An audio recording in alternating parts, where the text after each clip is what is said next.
Kabsat, good morning. Kamusta kayo amin? Na-miss ko kayo. Pasensya na po. Ngayon lang ako nakabalik sa ating YouTube.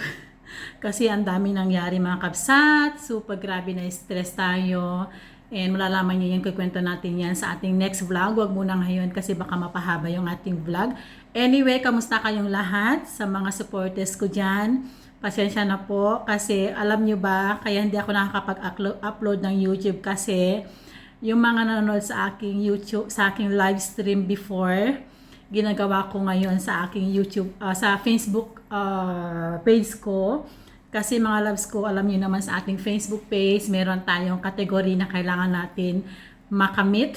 Like yung mga engagement, yung mga hours, views, kailangan natin yung mga followers, kailangan natin yan mabuo para ma-monetize tayo doon. So, ang ginagawa ko ngayon mga loves ko is, gumagawa po ako ng games and nagpapa-spin the wheel ako. And the same, gumagastos ako, okay lang yun. And ngayon, meron akong kinakabisihan ngayon na entry.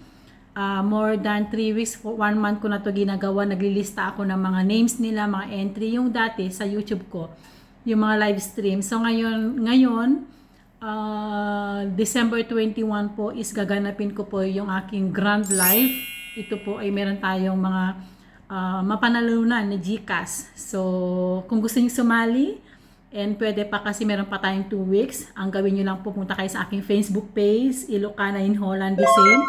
I-follow niyo ako. Mag-follow kayo, mag-like, mag-share, mag-comment. Mag-comment lang kayo doon sa aking videos. And ililista ko yung mga name nyo, mag-iipon ako ng entry nyo, yun lang po ang ating mechanic. Anyway, today's video mga loves ko, meron akong mahalagang ikukwento sa inyo sa aking experience. Kasi mga loves ko, for the first time, pumunta po ako ng Paris this weekend, nung Friday, and dumating ako kahapon. So parang 24 hours lang na yun. Hindi kami nag-stay doon, umuwi din kami. Pero siyempre, from Netherlands to Paris is took us for 8 hours sa bus. Nag-bus kami and mga kasama namin mga Filipinos. And may nag-organize po, nagbayad ako doon ng ticket. Ang binayaran ko doon, tour to Paris is 100 euros. It's about 6,000 pesos sa Pilipinas. It's not bad kasi free breakfast na po. So, yun. But anyway, i-upload ko soon yung ating ganap sa Paris. But this time, gusto ko lang po bigyan ng babala sa mga tao na pumupunta ng Paris, yung mga first timer na kagaya ko, para alam niyo po. Anyway, hindi na po ako magtatagal para hindi mahaba yung videos natin. Mga loves ko, nung Friday, umalis kami ng Paris. So, 1:30 midnight, dumating kami sa Paris is 10 a.m.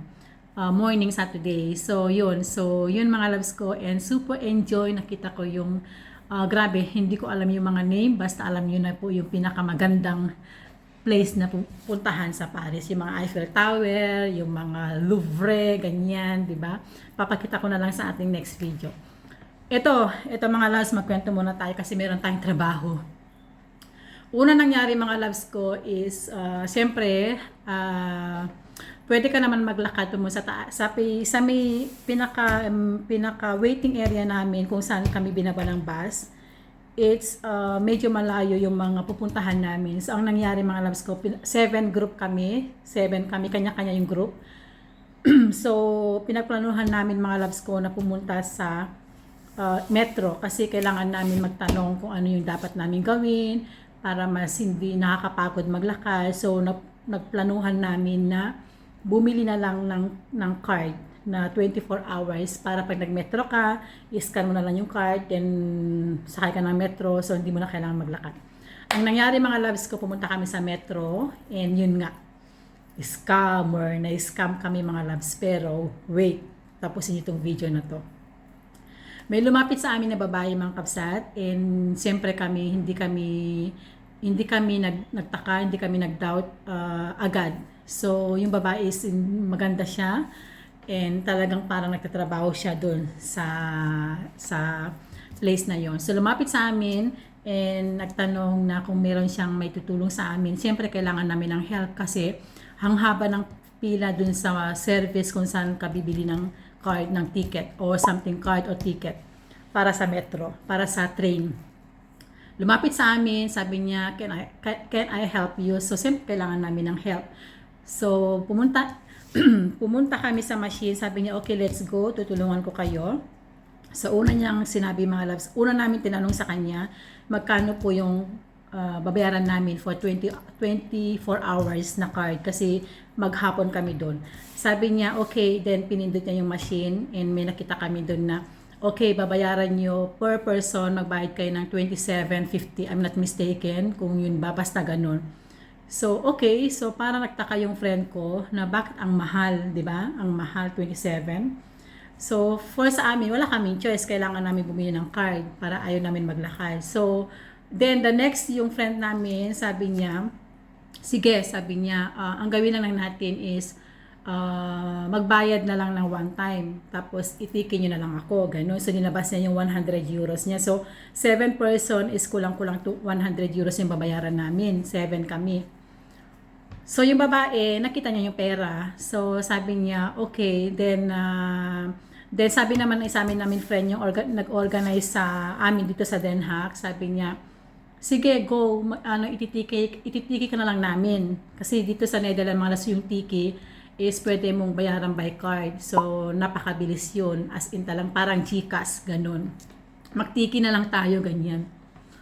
Then, okay, so ang mangyari, yung isa namin kasama, sabi niya, pwede bang bayaran na lang with card? Sabi niya, yung card mga loves ko is yung magpipin ka or parang kumbaga sa Pilipinas yung BDO na card, di ba?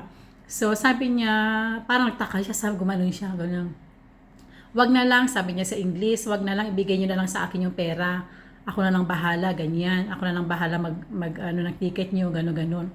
Meron siyang hawak mga loves ko na maliit na ticket. Alam niyo yung ticket, parang papupunta ka ng mga, hindi ko sure pumunta ka lang sa sinihan or sa mga concert, ganon, yung maliit na white na ticket, ganon, hawak niya. So parang, sabi ng isa naming friend, patingin, gumanin siya. Nagtaka kami, bakit nasa kanya yung ticket, hindi man galing dun sa machine. So yun, number one, as in talaga nagtaka na kami. So parang yung isa kong friend, nag-doubt na siya. Pero tumitingin na yung babae. Pero ako, hindi ko talaga nahalata na scammer siya, mga loves. And, sabi ng babae, bakit ayaw yung card namin? Kasi from Netherlands kami, Europe to, pwede anywhere. Pwede namin gamitin yung card namin kasi sa Pilipinas nga pwede eh. International eh. Basta sabihin mo lang doon na international card, pwede yan. So, wala. Parang ang galing niya. Magaling siya mga kabsat. Sabi niya, no. Sabi niya, it's okay. Para hindi kayo hassle. Ako na lang bahala. So, ang mangyari mga loves ko, ang gusto niya mangyari, ibibigay namin yung pera sa kanya, baka lang, ibigay sa amin yung card na hawak niya, yun na yung gagamitin namin for metro, for the train. Then, yung isa namin kaibigan, sabi niya ganun, it's weird. So, pwede na magtanong na lang muna kami dyan sa service. Sabi niya, so nagtaka na siya. So, parang makikita mo na yung mata niya, gumagano yung mata niya. Then, yung isa kong friend na kasama namin, sabi niya, magtanong na tayo sa service. Then, tumahimik siya, parang nagiging, na siya, parang makikita mo, nagpapanik siya, na kumbaga siya pa yung galit, hindi galit pero nag-iba na yung mukha niya. Kung ayaw yung matulungan, diwag, parang ganon. Then, magtanong lang kayo sa service, gumanon siya. So, after nung paatras na kami, pumunta na kami sa service, umalis na siya mga loves ko, grabe yung lakad niya. So, pumila na kami sa service. So, sinabi namin ang nangyari dun sa babae. Sabi ng friend ko, muntik kami na scam. Sabi niya, talaga, kasi actually, ang dami mga budol dito o mga scammer. And please, huwag kayo magtiwala sa mga tao na lumalapit sa inyo. Sabi niya ganun, kasi hindi lang ngayon. As in, how many times nangyari, ang dami nagreklamo sa amin. Sabi nung nasa service, talaga natatrabaho ko doon. Talaga, nashock kami mga loves. Buti na lang, hindi namin binigay yung 100 euro. Otherwise, mga loves ko, na-scam kaming lahat. Yun ang nangyari. So, ngayon, yung babae sa service, tinulungan kami, please don't trust anyone. Mas importante na lumapit kayo sa amin, mismo sa amin. Dahil kami po is legit, natatrabaho kami dito. Huwag kayong basta-basta magtiwala sa mga nasa paligid kasi ang daming mga scam, nag-i-scam dito. Kasi hindi mo halata mga loves ko, grabe na scammer siya. Muntik na lang, thank you Lord, hindi kami na-scam. Kung binigay namin yung pera, kinuha namin yung fake na card, na-scam kami. So na-scam siguro kami ng 27 euro per person. So yun ang isi-share ko sa inyo, okay? Mas maganda mga loves, pag kahit saan mundo magbiyahe kayo, mag-ingat kayo. Ang dami na ngayong scammer sa mundo. Huwag kayong basta-basta magtiwala sa mga tao. Mas maganda tumingin kayo sa mga nagtatrabaho sa shop o sa mga nasa service talaga. Doon kayo dumiretso kasi malay nyo kung mabudol kayo ng ilang libo, ilang euro. Sayang din yun. Ang hirap ng pera ngayon. Yun, gusto ko i-share at mag-iingat kayo. Ang gawin niyo mga loves ko. At saka pag pumunta kayo anywhere sa Paris, special Paris, yung bag nyo, ingatan nyo, huwag kayong mag-bag ng something na open. Kailangan may zipper, kailangan lagi na sa harap nyo kasi you never know. Baka manakaw yung wallet nyo or yung passport nyo, yung ID nyo. Yun ang importante, okay? Gusto ko lang i-share to kasi first time ko to nangyari sa akin. Sana hindi mangyari sa inyo. And mga loves ko, abangan nyo po yung aking Paris tour. And hindi pa ako nakapag-edit. I-share ko muna to. And meron pa akong madaming i-upload kasi meron akong mahalagang ikukwento sa inyo. Ito po ay grabe ang nangyari dito sa amin. Abangan nyo yun. Gagawin ko yan pag may time ako, okay? Sana naintindihan nyo tong ating vlog for today's video. Pag hindi, pasensya na po. At hanggang ngayon is medyo nanenervyos ako. Yung puso ko is grabe. And mag-comment na lang kayo sa baba. Sasagutin ko pag nakita ko yung comment niyo, okay? Again, mag-ingat kayo and sana hindi mangyari sa inyo to mga loves ko. At gusto ko, sana mapanood nyo to. Okay? Love you all. And I will see you again on my next one. Bye po. God bless. Thank you.